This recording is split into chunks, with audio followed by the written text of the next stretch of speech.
From VOA Learning English, this is the Agriculture Report. The future has arrived at a dairy farm near Washington, D.C. A robot there milks the cows. The Woodbourne Creamery is in Mount Airy, Maryland. The cows stand in line for a turn at the robot. John Fendrick is the owner of the farm. He observes the progress of the animals by looking at a computer screen.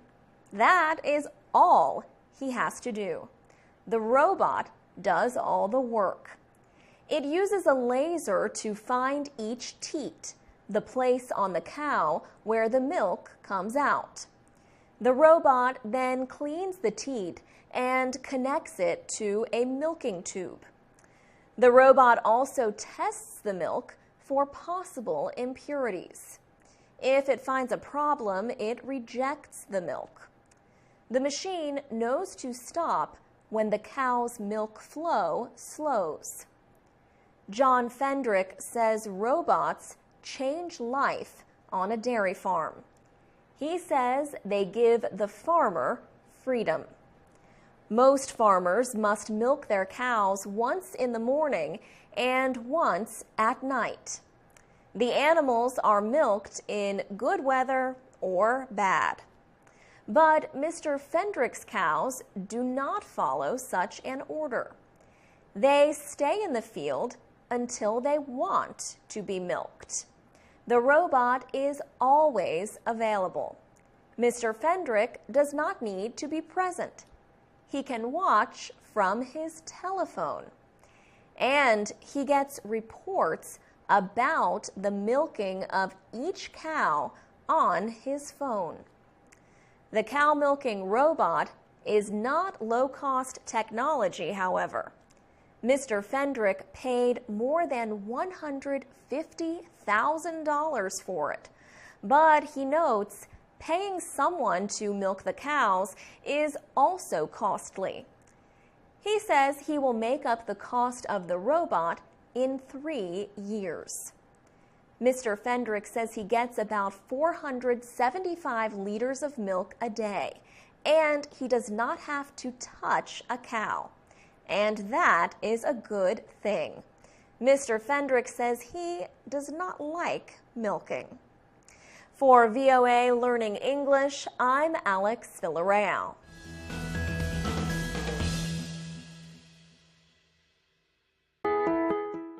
From VOA Learning English, this is the Technology Report.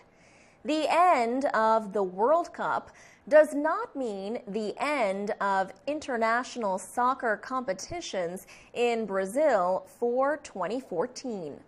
The sport continued in Brazil as robotic teams from around the world sought to win their own championship.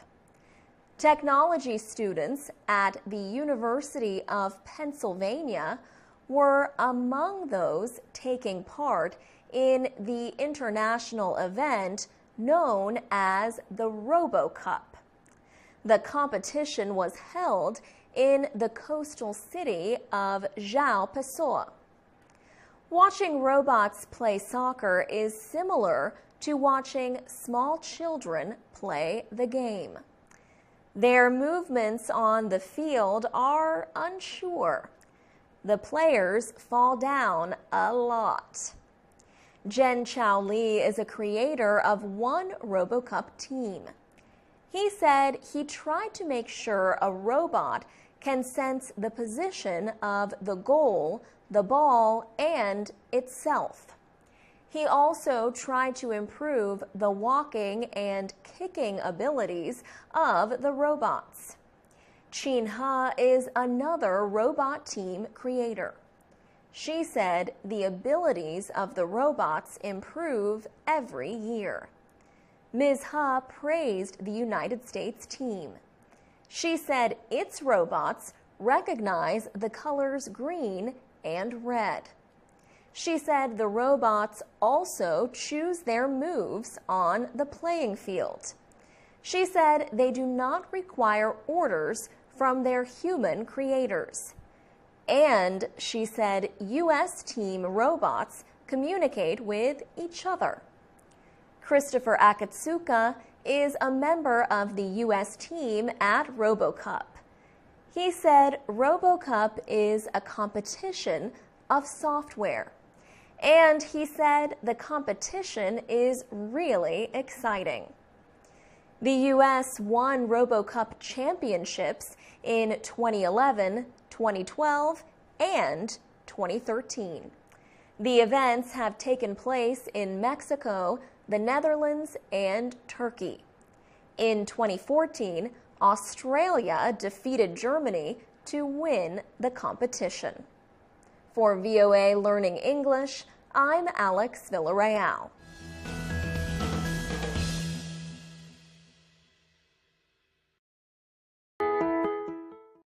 From VOA Learning English, this is the Agriculture Report. As the world population grows, there is a need for more food, including seafood. The World Bank predicts that by 2030, 70% of the demand for fish will come from Asian countries. The World Resources Institute recently studied world fish production.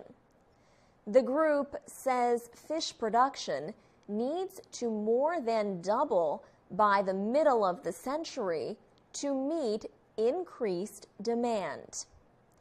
It says the world's oceans, lakes, and rivers are fished to their limit. And it says more fish must be produced in aquaculture projects or fish farms. Imperial Catfish is a fish farm in Imperial, California. Craig Elliott is part owner. He says the catfish farm is probably the largest west of the Mississippi River. Mr. Elliott says his business ships thousands of kilograms of fish every week to Asian markets. Mike Vellings owns Aquaspark, a company that invests money in aquaculture businesses. He says it is a young industry, but is growing at about 9% a year.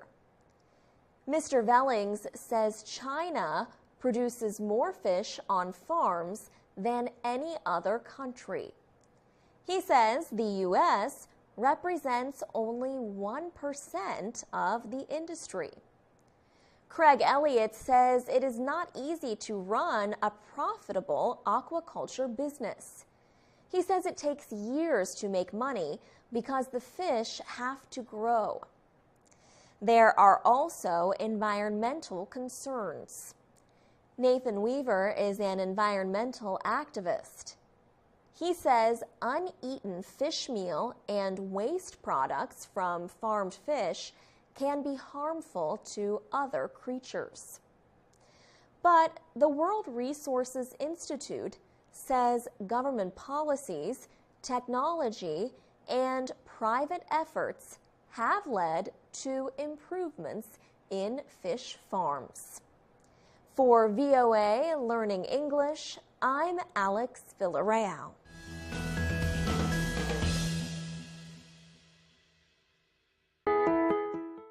From VOA Learning English, this is the Economics Report. The political crisis in Ukraine has forced many European nations to reconsider their dependence on Russia for energy. Some nations are looking at new ways to recover natural gas at home. These methods include a disputed process known as hydraulic fracturing, or fracking. The process involves the use of liquid chemicals to break rock. Experts believe Europe might have trillions of cubic meters of shale gas. Shale is a kind of gas-bearing rock. France, Poland and Ukraine are thought to have the largest amounts of shale gas. Large supplies have been found in Romania, Bulgaria, and the United Kingdom. Lucia Seibert is with the Wilson Center in Washington. She says large shale gas reserves and political problems in Ukraine have increased interest in Europe's shale gas. But Europe is believed to be years away from major shale gas production. Poland, the United Kingdom, and Romania are expected to start exploration by 2020. Removing shale gas through hydraulic fracking is the subject of often intense debate. Most drilling areas in Europe are near populated areas, and environmental groups have raised concerns about water and air pollution from fracking. Much of Europe's gas flows through a pipeline from Russia across Ukraine. But Ukraine has had difficulty paying Russia's Gazprom energy company. And early this year, Ukrainian protesters ousted the country's pro-Russia president. The new government signed economic agreements with the European Union over Russian objections. Now, Russia has signaled it may cut off gas to Ukraine and to much of Europe. For VOA Learning English, I'm Carla Babb.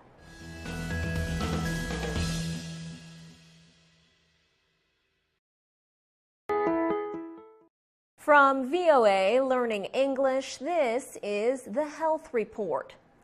Imagine forgetting everything you have ever done in life. Jobs you held, a marriage you built, the children you raised, your friends, your travels, everything. For many older people, such severe memory loss is a reality. A man in Tennessee tries to help the old with the pain that can come with memory. Doug Oliver worked as a mental health care provider. He is retired now, but he volunteers at a daycare center for senior citizens in the southern U.S. city of Nashville, Tennessee. He goes there and talks with people about their past. Mr. Oliver uses a technique called guided conversations to help older people remember their past. Guided conversations are planned, purposeful talks. Mr. Oliver says it is important to get patients to connect memories of the past to the present and the future. These connections help a person reach memories that are buried deep away in the brain. To do this, the volunteer uses memories of good experiences and bad, successes and losses. Guided conversations start with memory recovery. But the aim of the talks is not just to remember. Guided conversations also help people regain a sense of self-worth. Mr. Oliver says the people realize through the process that they were and still are important. This helps fight depression in older people. Mr. Oliver says sometimes he thinks about quitting. He has an eye disease and cannot see well. For him, getting to the daycare center and home again can be difficult. But he says he always decides to continue his work. He says he knows he is where he needs to be, doing what he should be doing. For VOA Learning English, I'm Alex Villarreal.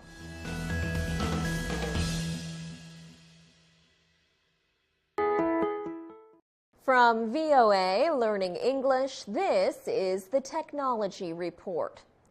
A new study finds Indonesians are increasingly exchanging their older wireless telephones for smartphones. A smartphone is a device that combines a wireless phone and a computer.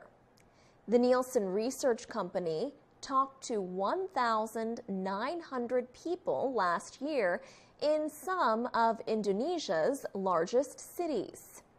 Anil Anthony is an official with Nielsen Indonesia. He says the company's study shows smartphone ownership in Indonesia has increased by 5% since 2012. He says about 25% of Indonesians use a smartphone. There are almost 247 million people in the country. But Mr. Anthony says that smartphone use is much higher in most other developing Asian countries. Uday Rayana is a communications observer in Jakarta. He says smartphone use has become part of daily life for many Indonesians, but he is not sure if that is good. He questions whether time on smartphones is productive. The Nielsen study found that the average Indonesian smartphone user spends more than 2 hours a day on their phones. The study said users talk, go on the internet, or use apps, short for computer applications. The study found women spend more time talking on their phones than men do. It said the most active smartphone users are 25 to 30-year-olds. And it found smartphone use reaches its highest level after the workday ends. A Nielsen report last year found that smartphone usage differs widely across Asia. More than 80% of people in Singapore and Malaysia own smartphones, but in the Philippines and India, less than 20% do.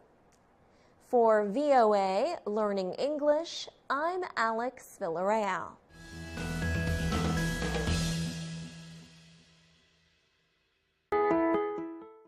From VOA Learning English, this is the Education Report. The cost of attending university in the United States has risen greatly in the past 20 years. Many people today say they owe huge amounts of money for loans they received for higher education. These students, past and present, say they are drowning in debt. Movie maker Andrew Rossi examined education debt in the film Ivory Tower. The documentary was released in movie theaters recently. Ivory Tower is often used in America to mean university or college. Andrew Rossi wrote, directed, and produced Ivory Tower. He says college tuition, the cost of attending classes, increased by about 1,100% between 1978 and today. Estimates place the nation's combined debt for student loans at $1 trillion. One comment made by a woman in Ivory Tower shows the deep concern that student loans can cause. But one young man in the Washington, D.C. area says he does not face much worry about college costs. Brandon Attilis says his parents prepaid his tuition. He is working this summer at a restaurant in Alexandria, Virginia. Mr. Attilis also plans to reduce his expenses by sharing a house with 2 friends. The movie notes that there have been reductions in government aid for education. Some colleges also build beautiful but costly campuses in hopes of getting students to attend. Ivory Tower suggests that many students choose not to get a traditional college education because of the costs. Some try online education. But Brandon Attilis says online education is not for everyone. He says it takes a lot of hard work and effort. For VOA Learning English, I'm Alex Villarreal.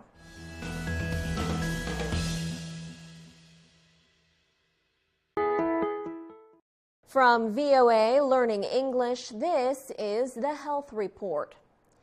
The United States federal government considers marijuana an illegal drug, but almost half of the 50 U.S. states have made marijuana use legal, or only a minor crime.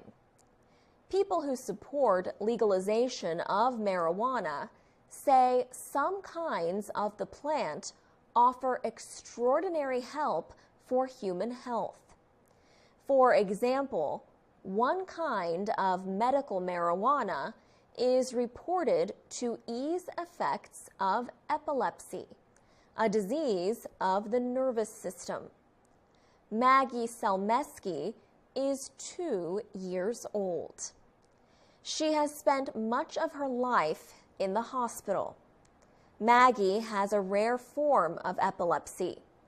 The condition can cause a sudden loss of consciousness.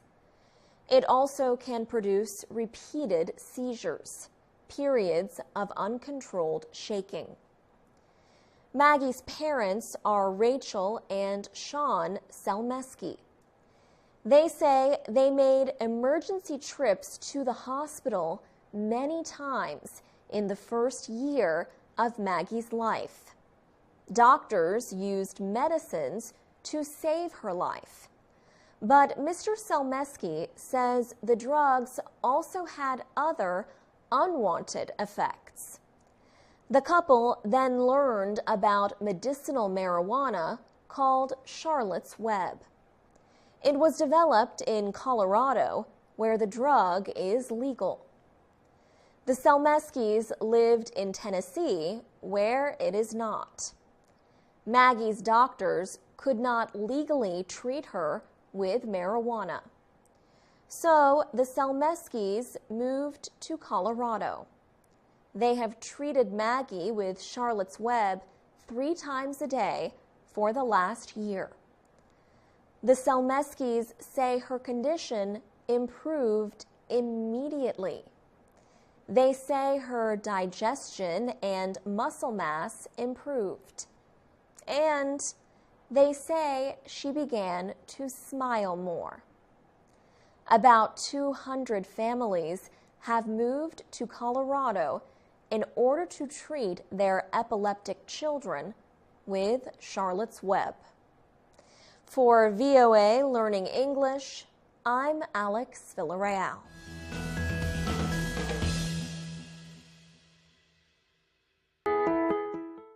From VOA Learning English, this is the Education Report. Tens of thousands of Africans are studying in China. The country provides students with financial assistance for education to develop skills that Africa needs most. And the system helps the Chinese make friends in Africa. Violet Bwalia of Zambia is among the increasing number of Africans who are receiving financial help to study in China. She registered at Tongji University in Shanghai in September 2013. The school is among the top universities in the country. Ms. Bwalia had to make changes as a Zambian student in China. For example, the university's restaurant serves only Chinese food. But she likes to cook foods from her country at home. Ms. Bwalia said that she did not know she would see so many people like herself in China. She said the number of Africans greatly surprised her. The young woman said she is excited by the level of development in China. She noted the many roads and tall buildings. She said Zambia does not have many tall buildings. Violet Bwalia will study Mandarin during her year in China. Then she will go to another school to study medicine. Those classes will be taught in Mandarin. Some Africans say language barriers affect the quality of a Chinese education.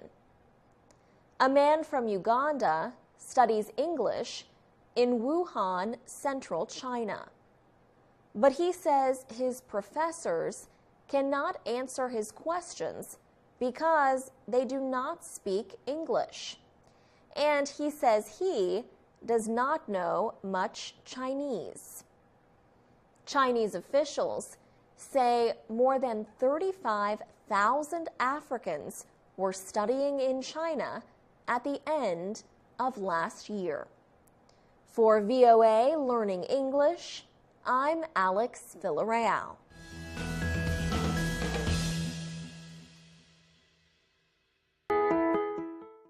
From VOA Learning English, this is the Economics Report.